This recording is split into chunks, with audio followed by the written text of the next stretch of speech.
American રાષ્ટ્રપતિ Donald ટ્રમ્પને મોટો ઝટકો લાગ્યો છે। અમેરિકન સુપ્રીમ કોર્ટે ટ્રમ્પના ટેરિફને રદ કરી દીધો। યુએસ કોર્ટે રાષ્ટ્રપતિના ટેરિફને ગેરકાયદે ગણાવ્યો। રાષ્ટ્રપતિને ટેરિફ લગાવવાનો કોઈ અધિકાર જ નથી તેવું યુએસ કોર્ટે નોંધ્યું છે। ડોનાલ્ડ ટ્રમ્પે અધિકારનો દુરુપયોગ કર્યો તેવું પણ યુએસ કોર્ટે નોંધ્યું છે। ટ્રમ્પે બીજા દેશો પર લગાવેલો ટેરિફ હટાવવો પડશે। ટ્રમ્પે ટેરિફના 16 લાખ કરોડ રૂપિયા પરત આપવા પડશે। ભારત પર લાદેલો 18% ટેરિફ પણ ગેરકાયદેસર જાહેર થયો છે। ઉલ્લેખનીય છે કે થોડા દિવસો પહેલા ભારત પર લાગેલો જે ટેરિફ હતો તેને ઘટાડીને 18% કર્યો હતો, પરંતુ હવે તે પણ ગેરકાયદેસર જાહેર થયો છે। અમેરિકન સુપ્રીમ કોર્ટનો આ ચુકાદો એ ભારતીય અર્થતંત્ર માટે એ સંજીવની સમાન સાબિત થઈ શકે તેમ છે। ખાસ કરીને એવા સમયે જ્યારે વૈશ્વિક સ્તરે મંદીની ચિંતા હોય ત્યારે અમેરિકા જેવા એક મોટા બજારમાં ભારતીય ચીજ વસ્તુઓનું સસ્તું રહેવું એ ભારતીય અર્થતંત્ર માટે ખૂબ જ ફાયદાકારક સાબિત થઈ શકે તેમ છે। અને આ જે ચુકાદો આવ્યો છે તેનાથી સીધી અસર જે કંપનીઓ અને જે ક્ષેત્રો પર પડવાની છે તેમાં એક તો આઈટી સેક્ટર છે, ફાર્માસ્યુટિકલ્સ છે, ત્યારબાદ ટેક્સટાઇલ છે અને ઓટો કમ્પોનન્ટ્સ છે।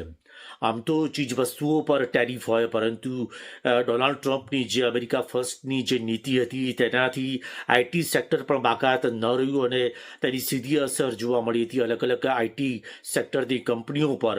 પરંતુ હવે તેમાં આ હેઠળ જે સેવાઓ પર જે દબાણ હતું આ દબાણ દૂર થવાથી એક સકારાત્મક માહોલ ઊભો થશે અને તેની સીધી અસર જોવા મળશે। એક તો ટીસીએસ છે, ઇન્ફોસિસ છે, વિપ્રો જેવી આઈટી સેક્ટરની કંપનીઓ પર તેની સકારાત્મક અસર જોવા મળશે।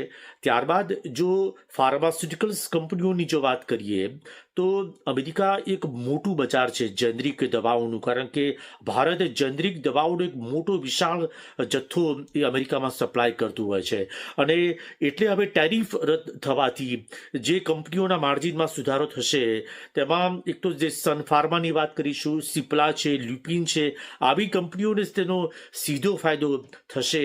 અને ટેક્સટાઇલની જો વાત કરીએ તો અમેરિકા એ ભારતીય કપડાઓનું એક સૌથી મોટું બજાર છે અને આ વધારાની જકાત દૂર થવાથી જે કંપનીઓને તેનો સીધો ફાયદો થવાનો છે તેમાં એક તો વર્ધમાન ટેક્સટાઇલ છે, ત્યારબાદ અરવિંદ લિમિટેડ છે, વેલ્સપન લિવિંગ જેવી કંપનીઓને તેનો સીધો ફાયદો જોવા મળશે।